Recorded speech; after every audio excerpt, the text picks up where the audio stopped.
Hello everyone, welcome to Nazia forum.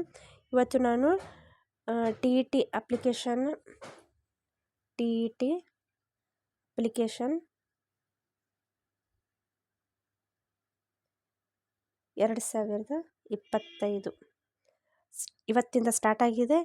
ಯಾರು T E T aspirants ಅದೀರಿ, ಹೊಸದಾಗಿ ಯಾರು T E T first time attempt ಮಾಡ್ತಾ ಇದ್ದೀರಾ, ಅಥವಾ ಯಾರು ಟಿ ಇ ಟಿಯನ್ನು ಕಟ್ಟಬೇಕು, ಯಾರ್ದು ಕ್ಲಿಯರ್ ಆಗಿಲ್ಲ ಅವರು ಎಲ್ಲರೂ ಇವತ್ತಿಂದ ಅಪ್ಲಿಕೇಶನ್ ಹಾಕಲಿಕ್ಕೆ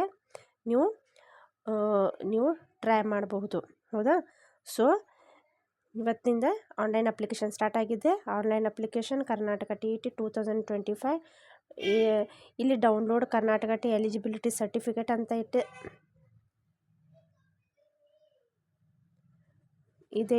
ಇದೇನು ಇದರ ಅವಶ್ಯಕತೆ ಇಲ್ಲ. ಬಟ್ ಆನ್ಲೈನ್ ಅಪ್ಲಿಕೇಶನನ್ನು ನಾವಿಲ್ಲಿ ಹಾಕ್ಬೋದು. ಸೊ ಆನ್ಲೈನ್ ಅಪ್ಲಿಕೇಶನು ಇವತ್ತಿಂದ ಸ್ಟಾರ್ಟ್ ಆಗಿದೆ. ಯಾರು ಅದೀರಿ ಹಾಕ್ಬೋದು. ಇಲ್ಲಿ ನೋಡಿ, ಫಸ್ಟ್ ಪೇಜ್ ಓಪನ್ ಮಾಡಿದ ತಕ್ಷಣ ಯೂಸರ್ ನೇಮನ್ನು ಕೇಳ್ತಾನೆ, ಪಾಸ್ವರ್ಡನ್ನು ಕೇಳ್ತಾನೆ.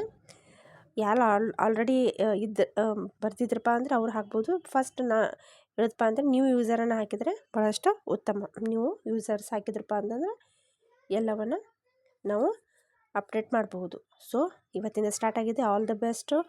ಎಲ್ಲರೂ ಭಾಳಷ್ಟು ಮಂದಿ ಅಪ್ಲಿಕೇಶನ್ನ ಹಾಕ್ತಿರ್ತಾರೆ. ಭಾಳಷ್ಟು ರಶ್ ಆಗ್ತದೆ, ಸರ್ವರ್ ಬ್ಯುಸಿ ಆಗ್ತದೆ. ಸೊ ನಿಮಗೆ ಅನುಕೂಲಕ್ಕೆ ತಕ್ಕಂತೆ ನೀವೇನು ಡಾಕ್ಯುಮೆಂಟ್ಸನ್ನು ತೆಗೆದುಕೊಂಡು ಹೋಗಿ ಅಪ್ಲಿಕೇಶನ್ನ ಹಾಕಿ. ಎಲ್ಲರಿಗೂ ಆಲ್ ದ ಬೆಸ್ಟ್ ಅಂತ ಹೇಳ್ತಾ ಈ ವಿಡಿಯೋವನ್ನು ಇಲ್ಲಿಗೆ ಎಂಡ್ ಮಾಡ್ತಾ ಇದ್ದೀನಿ. ನಾನು ವಿಡಿಯೋದಲ್ಲಿ ಯಾವ ರೀತಿ ಅಪ್ಲಿಕೇಶನ್ನ ಹಾಕಬೇಕು, ಏನೇನು ಡಾಕ್ಯುಮೆಂಟ್ಸ್ ಬೇಕಾಗ್ತವೆ, ಹೌದಾ, ಎಲ್ಲ ಇನ್ಫಾರ್ಮೇಷನ್ ಒಂದು ವಿಡಿಯೋದಲ್ಲಿ ಮಾಡಿದ್ದೀನಿ. ಆ ವಿಡಿಯೋವನ್ನು ನೀವು ವಾಚೌಟ್ ಮಾಡಬಹುದು. ಹೌದಾ? ಟಿ ಇ ಟಿ ಅಪ್ಲಿಕೇಶನ್ ಸಲುವಾಗಿ ನಾನು ಎಲ್ಲವನ್ನ ಯಾವ್ಯಾವ ಅಪ್ಲಿಕೇಶನ್ ಬರ್ತವೆ, ಯಾವ ರೀತಿ ನಾವು ಎಂಟ್ರಿ ಮಾಡಬೇಕು ಅನ್ನೋದನ್ನು ಒಂದು ವಿಡಿಯೋವನ್ನು ಮಾಡಿದ್ದೀನಿ. ಆ ವಿಡಿಯೋವನ್ನು ಯಾರು ಅದನ್ನು ವಾಚೌಟ್ ಮಾಡಬಹುದು. ಸೊ ಇಷ್ಟು ಹೇಳ್ತಾ ಈ ವಿಡಿಯೋವನ್ನು ಎಂಡ್ ಮಾಡ್ತಾ ಇದ್ದೀನಿ. All the best.